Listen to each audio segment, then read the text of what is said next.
Hi అండి. నమస్తే. ఈరోజు మన కిచెన్‌లో కాకరకాయ నిలువ పచ్చడిని చాలా ఈజీగా ఎలా ప్రిపేర్ చేసుకోవాలో ఈ వీడియోలో మీకు చూపిస్తాను.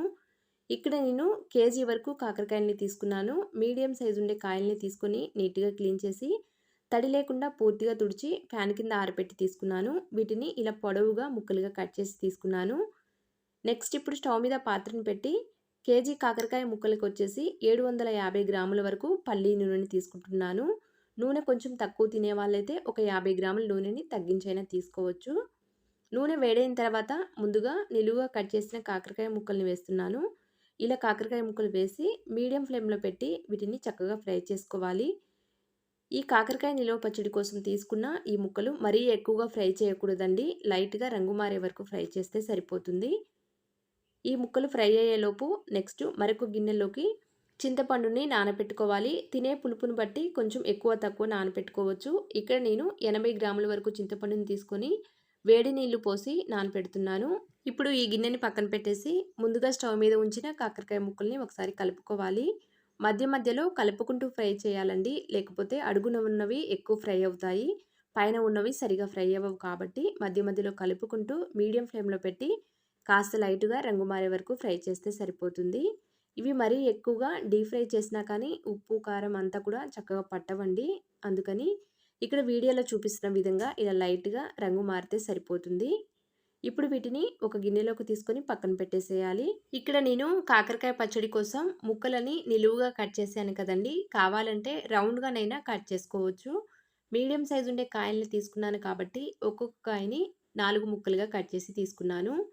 చక్కగా ఫ్రై అయిన ముక్కలని ఇలా గిన్నెలోకి తీసుకొని పక్కన పెట్టేసేయాలి.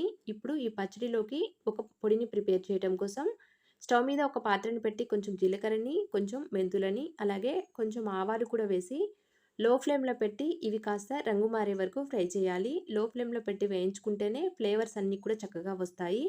ఇలా వేయించుకొని స్టవ్ ఆఫ్ చేసేసి వీటిని పూర్తిగా చల్లారిన తర్వాత మిక్సీ జార్‌లో వేసి మెత్తని పొడిలాగా ప్రిపేర్ చేయాలి. వీలైనంత మెత్తగా ఇలా మసాలా పొడిని ప్రిపేర్ చేసి ఒక గిన్నెలోకి తీసుకొని పక్కన పెట్టేసేయాలి. నెక్స్ట్ మళ్ళీ ఇదే మిక్సీ జార్‌లోకి మనం ముందుగా చింతపండుని నానబెట్టాం కదా! ఆ చింతపండుని తీసుకొని వీలైనంత మెత్తగా పేస్ట్ లాగా ప్రిపేర్ చేసుకోవాలి. నెక్స్ట్ ఇక్కడ చూడండి, వీడియోలో చూపిస్తున్న విధంగా చింతపండుని ఇలా మెత్తగా మిక్సీ పట్టుకోవాలి. ఇప్పుడు ఈ చింతపండు గుజ్జులోని నారలుంటే వాటిని సెపరేట్ చేయడం కోసం ఒక గిన్నెలోకి స్ట్రైనర్‌ని పెట్టి మనం ముందుగా మిక్సీ పట్టిన చింతపండు గుజ్జుని ఇలా వేయాలి. ఇలా వేసిన తర్వాత స్పూన్‌తో నిదానంగా కలుపుతూ ఉంటే గుజ్జు అంతా కూడా గిన్నెలోకి వచ్చేస్తుంది. నారలు, పిప్పి అంతా కూడా ఈ స్ట్రైనర్‌లోకి వచ్చేస్తాయి. ఇలా మిగిలిపోయిన పిప్పినంతటిని కూడా పక్కన పెట్టేసేయాలి. నెక్స్ట్ ఇప్పుడు ఈ చింతపండు గుజ్జుని మనం ముందుగా కాకరకాయ ముక్కల్ని ఫ్రై చేసాం కదా! అదే నూనెలో వేసి లో ఫ్లేమ్‌లో పెట్టి చక్కగా ఫ్రై చేసుకోవాలి. ఇప్పుడు ఇలా నూనెలోకి వేస్తున్నాను.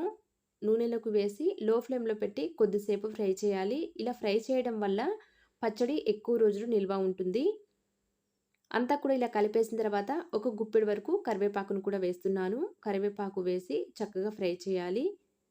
చింతపండు గుజ్జుని మనం ఇలా నూనెలో వేసి చక్కగా ఫ్రై చేయటం వల్ల పచ్చడి ఎక్కువ రోజులు నిల్వ ఉంటుందండి.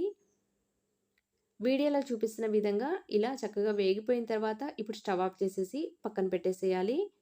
నెక్స్ట్ ఇప్పుడు మనం ముందుగా ఫ్రై చేసిన కాకరకాయ ముక్కల్లోకి ఉప్పు, కారం అన్నీ వేసి కలుపుకోవాలి. అందుకోసం ఇప్పుడు కేజీ కాకరకాయలకొచ్చేసి అరకప్పు వరకు ఉప్పు తీసుకున్నాను. అంటే 100 గ్రాముల వరకు ఉప్పు తీసుకున్నాను. నెక్స్ట్ అదే కప్పుతో ముప్పావు కప్పు వరకు కారం తీసుకున్నాను. వెయిట్ చెప్పాలి అంటే 120 గ్రాముల వరకు కారంని, అరకప్పు నుంచి ముప్పావు కప్పు వరకు వెల్లుల్లి రెబ్బల్ని కచ్చాపచ్చాగా దంచి వేశాను. నెక్స్ట్ జీలకర్ర పొడిని, అలాగే పసుపు కూడా వేసి అంతా కూడా చక్కగా కలిపేసేయాలి. ముందు ఈ మసాలాలన్నీ కూడా ముక్కలకి చక్కగా కలిపేసేయాలి. ఆ తర్వాత చింతపండుని ఫ్రై చేశాం కదా! నూనెతో సహా చింతపండును కూడా ఇలా వేసేయాలి. ఇక్కడ నేను కేజీ కాకరకాయలకొచ్చేసి 750 గ్రాముల వరకు నూనె తీసుకున్నాను కదండీ! ఒకవేళ నూనె తక్కువ తినేవాళ్ళైతే 50-100 గ్రాముల వరకు నూనె తగ్గించైనా తీసుకోవచ్చు.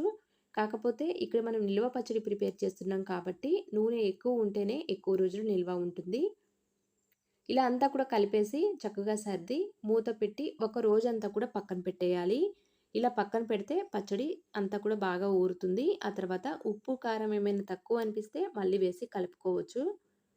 ఇక్కడ నేను ఒక రోజంతా కూడా పక్కన పెట్టి చూయిస్తున్నాను. నూనె చూడండి పచ్చడికి ఇలా ఒక పొరలాగా తేలాలి. ఇలా ఉంటే ఎక్కువ రోజులు నిల్వ ఉంటుంది. ఇప్పుడు అంతా కూడా ఒకసారి కలిపేసి ఉప్పు, కారం, నూనె ఏమైనా తక్కువ అనిపిస్తే మళ్ళీ వేసి కలుపుకోవచ్చండి. ఇక్కడ నేను ముందు వేసిన ఉప్పు, కారంతోనే పచ్చడి కరెక్ట్‌గా సరిపోయింది కాబట్టి ఏమీ కలపడం లేదు. చూసారు కదా! చాలా సింపుల్‌గా, రుచిగా కాకరకాయ నిలువ పచ్చడి ప్రిపేర్ అయింది. ఈ పచ్చడి కనీసం 2-3 నెలల పాటు స్టోర్ చేసుకోవచ్చు. అంతే అండి. Thank you for watching.